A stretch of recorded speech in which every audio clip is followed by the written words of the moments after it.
Welcome to the Trading Lounge and the commodities report. The gold market here on the 4-hour chart has still got further to go.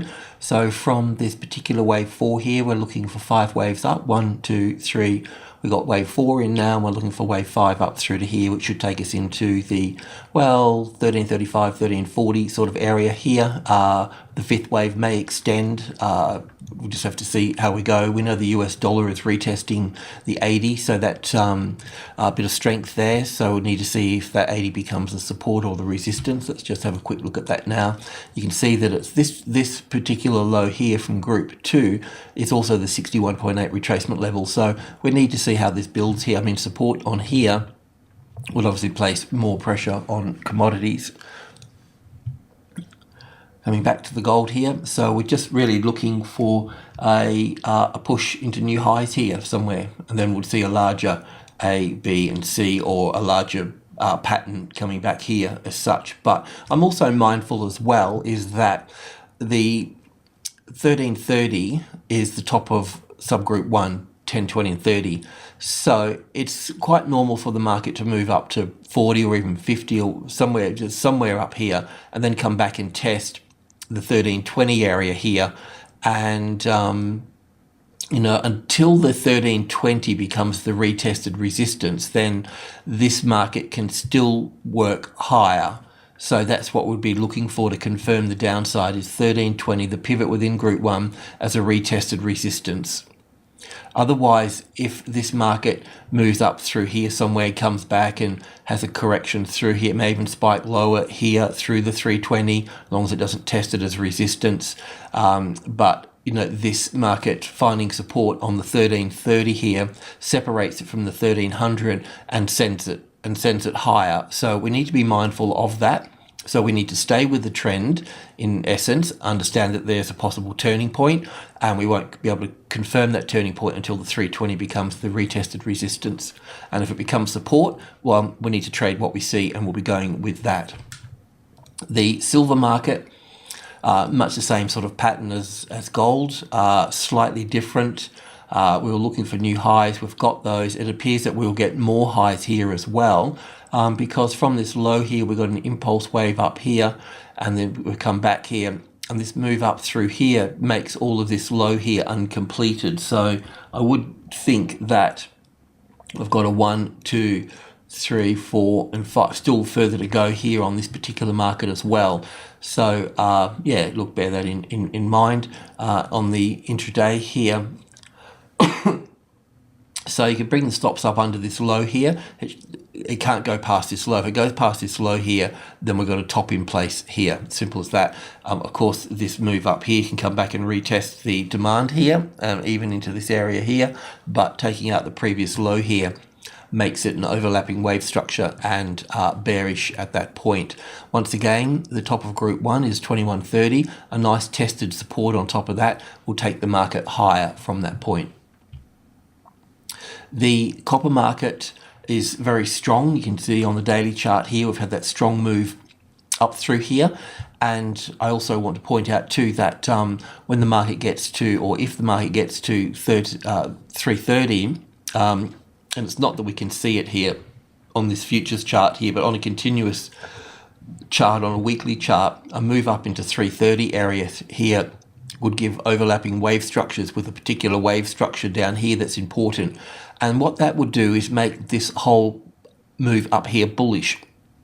We would have to relabel it in terms of up for 1 here, back for 2 here of 1 degree. Then the next smaller degree would be up for 1, back for 2 and up for 3. So a much larger pattern building here possibly. And that would be really important because we've been sort of fossicking around a little bit with the materials sector, with Rio and BHP and so forth, that possible lows can be in place, but I couldn't really confirm it as such. But this really adds another layer of confidence in that situation. So keep an eye on the materials sector. I mean, they did move yesterday with the banks, which is nice. So when you got both of those moving, then the indice moves really strong. So so they could be running together a little bit for this point.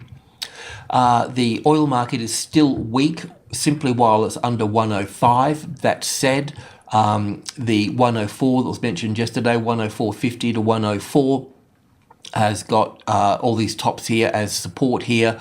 We've got this indicator coming down into the oversold area. So in one way or another, expect support to come in around this area. It's just not there yet. So, and it's not worth shorting. It's not worth going long until it develops and sets itself up. The momentum, even though the indicators are down here, they could just trip out along sideways here because the momentum is still to the downside. It's still got further to go to the downside, so it can go lower. If you're short below the 105, 104.72 area, then by all means hold in there short, and there will be a bounce off the 104, but coming into 104.30, 20 and 10 is going to be support in there as well. So I just suggest standing aside here unless you're already short from the 105. The grains, there's not a lot of change in the grains. Is a possible, we're looking for possible lows. We don't have any evidence of that. Sugar is showing it slightly. Coffee is showing it slightly. Not so much the coffee in the US, but coffee London would be the better trade on the long side. But getting on to soybeans here, we're looking at this market moving down to the fourth wave of 1 lesser degree, and also with this particular number here. So it is possible that we do have a low in through here.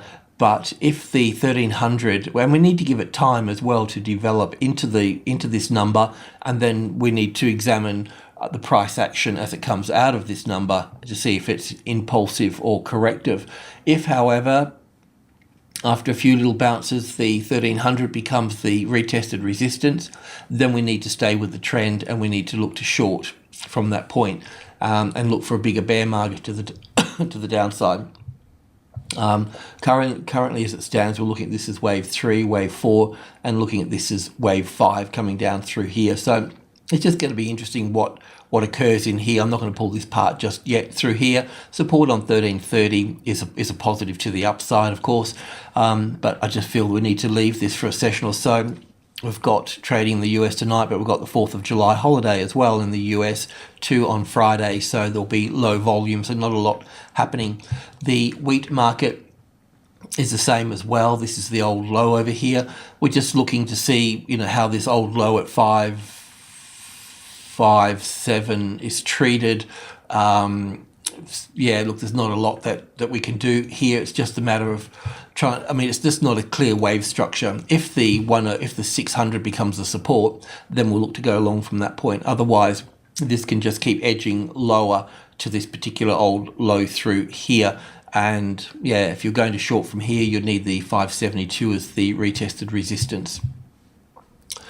Same with the corn as well, but with the corn I can see it coming down further. So from the 450 here, counting down as 1, 2, 3, 4 and 5 such here. So we need to allow that to play out as well, and expecting a bounce off the 400 here. Once again, also looking for a low here as well. This whole move down counts as 5 waves, and we're looking at it being a larger 5th wave ending here. So not a lot to be done here as well. There's no sort of big trends building in either particular direction here. The coffee market, I just want to pull the chart to London, the daily chart here. I really like this here because it's got nice A wave, B wave and C wave here, all, quite a pretty picture in terms of an Elliott count. And then we're finding support back up on the trading level 2 here. So, there is a positive bias here. And if you're going to go long in coffee, then I would suggest looking at this market rather than the US market. Of course, the US market can have a low in place. It's still the London here, but it's got nice tested support here now and working higher through here. So that would be the one to look at. The coffee market here for the London one, the US one, we figured this is a low here, but this is not a really good looking impulse wave to the upside. It can be counted as an impulse wave. It can also be counted as a corrective wave, and it will probably sit better as a corrective rally. So I'm a bit hesitant. It can certainly make a new low through here. But if the London coffee is going to pick up, then this should pick up as well. But we would catch this, on the 180 support as we were going to do before. So we need to do that again here, buying on the low here. The market's not proving to us it's strong, so we'll be sitting ducks there, even though there's a good possibility it can move up. The sugar market has moved up off its lows, the daily chart here, and looking at this in back to, excuse me, to a larger sort of triangle pattern as well here, in terms of an A and a B and a C and a D and an E. So once again, these things can take a while, but we may have a low in place here. The little move that we've got up through here is impulsive, and what we've also got here, I might just go to the next chart here. So this move that we've got down here, I've got it down in 3 waves so far. So basically an A and a B and a C wave to here. Now, it can be wave 3 here. So we could get a wave 4. Wave 4 from this top to this low here comes back right on the 18 here. So we may end up getting a 5-wave structure down through here. So it's very important that if we're going to go long here, we need to have the 18 as support here, as a nice tested support, and then we can take it from that side if it's going to move to the upside here. If we do get 5 waves here, then we'll get 3-wave counter trend, and then we'll get another 5 down, and we'll look to short it at that point. But we just need to see how it retests the 18 here, and let's move in a bit further here. So you can see from this low here, it does look impulsive here. Do you know what I mean? It's like it's shooting up. There's no overlapping wave structures. So the 38.2 retracement levels here. So if we do get nice support on here, we'll get a small position here, and we'll look to add to the position on top of, well, the 1820 we could, and also the 1830 as we could as well. But I'd like to do it further up here rather than 1810 as such. So let's just see how that pans out. And as I mentioned, there's trading in the US tonight, but after that it's a holiday there, so there'll be low volumes on futures markets if they're open. The orange juice, no change here. We're still looking from this whole structure down through here. You can see a nice strong 3rd wave in the middle here. So now we're going to go through a series of 4th and 5th waves here as this edges a little bit lower through here. And we are looking to short this market in due course. We just need this to complete here, have an A and a B and a C here somewhere, maybe higher, maybe lower, and then we'll look to short this market from once this correction is done and dusted here. The move down through here, we're looking at this as a little wave 4 here, wave 5, and we're looking for wave 4 here to pull back into the 150. I think the 38.2 retracement level is 152. So look, we just need to give it 2 or 3 sessions to let it do its thing. It should be a bit of a sideways correction here at minimum, because of the 3rd wave. When you get a strong move down, it's a strong emotional event, and it takes time to unravel all of that. So that's why wave 4s are always sideways and complicated. So we need to just leave that alone, allow it to make it test a new low, and then work it from the upside there. Alrighty, thanks for listening.